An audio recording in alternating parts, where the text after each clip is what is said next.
My name is Erin, and this is Matt, and today we're going to be reading Chapter 1 of Misty of Chincoteague. Chapter 1, Live Cargo. A wild, ringing neigh shrilled up from the hold of the Spanish galleon. It was not the cry of an animal in hunger, it was a terrifying bugle, an alarm call. The captain of the Santo Cristo strode the poop deck. "Cursed be that stallion," he muttered under his breath as he stamped forward and back, forward and back. Suddenly, he stopped short. The wind. It was dying with the sun. It was spilling out of the sails, causing them to quiver and shake. He could feel his flesh creep up with the sails. Without the wind, he could not make it to Panama. And if he did not get there, and get there soon, he was headed for trouble. The more ponies to be delivered to the Viceroy of Peru could not be kept alive much longer. Their hay had grown musty. Their water casks were almost empty. And now, this sudden calm, this heavy warning of a storm. He plucked nervously at his rusty black beard, as if this would help him think. "We lie in the latitude of the white squalls," he said, a look of vexation on his face. "When the wind does not strike, it will strike with fury." His steps quickened. "We must shorten the sail." He made up his mind. Cupping his hands to his mouth, he bellowed out orders. "Furl the topgallant sail! Furl the coursers in the main topsail! Shorten the topsail!" The ship burst into action. From forward and aft, all hands came running. They fell to work furiously, carrying out orders. The captain's eyes were fixed on his men, but his thoughts raced ahead to the rich land where he was bound.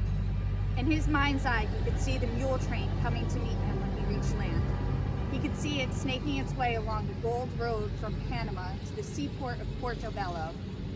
He could almost feel the smooth, hard gold in the packs on the donkeys' backs. His eyes narrowed greedily. "Gold," he mumbled. "Think of trading 20 ponies for their weight in gold." He clasped his hands behind him and resumed pacing and muttering. "The Viceroy of Peru sets great store by the ponies, and well he may. Without the ponies to work their mines, there will be no more gold." Then he clenched his fist. "We must keep the ponies alive." His thoughts were brought up shortly. That shrill horse call. Again, it filled the air about him with a wild ring. His beady eyes started to dart to the lookout man in the crow's nest, then to the men on the deck.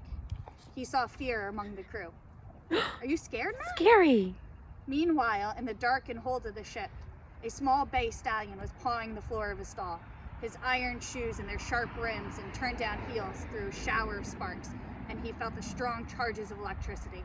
His nostrils flared, moisture in the air. The charges of electricity. These were storm warnings, he knew. Some inner urge told him he must get his mares to high land before the storm broke. He tried to escape, charging against the chessboard of his stall again and again. He threw his head back and bugled. From stalls beside him and stalls opposite him, 19 heads with small pointed ears pointed out. 19 pairs of brown eyes whited. 19 young mares caught in his anxiety. They too tried to escape, rearing and plunging, rearing and plunging. But presently the animals were no longer hurling themselves. They were being hurled. The ship was pitching and tossing to the rising swell of the sea, flinging the ponies against their chessboards, backwards towards the ship's sides. A cold wind spiraled down the hatch. It whistled and screamed above the rough voice of the captain. It gave way to the only deep flump flump of thunder. The sea became a wildcat now, and the galleon her prey. She stalked the ship and drove off her course. She slapped at her, rolling her victim from side to side. She knocked the spars out of her and used them to ram holes in her side. She clawed the rudder from the stern post and threw it into the sea. She cracked at the ship's ribs as if they were brittle bones. Then she hissed and spat through the seams. The pressure of the sea swept everything before it. Huge baskets filled with gravel and bath salts plummeted from the passageway between the ponies, breaking up the stalls as they went by. Suddenly, the galleon shuddered.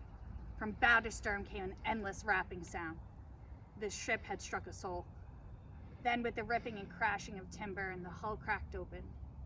In that split second, the captain, his men, and the live cargo were washed into the boiling foam. The sea cat yawned. She swallowed up the men. Only the captain and all the ponies managed to come up again. The captain bobbed alongside the stallion and made a wild grasp for his tail, but a great wave swept him out of reach.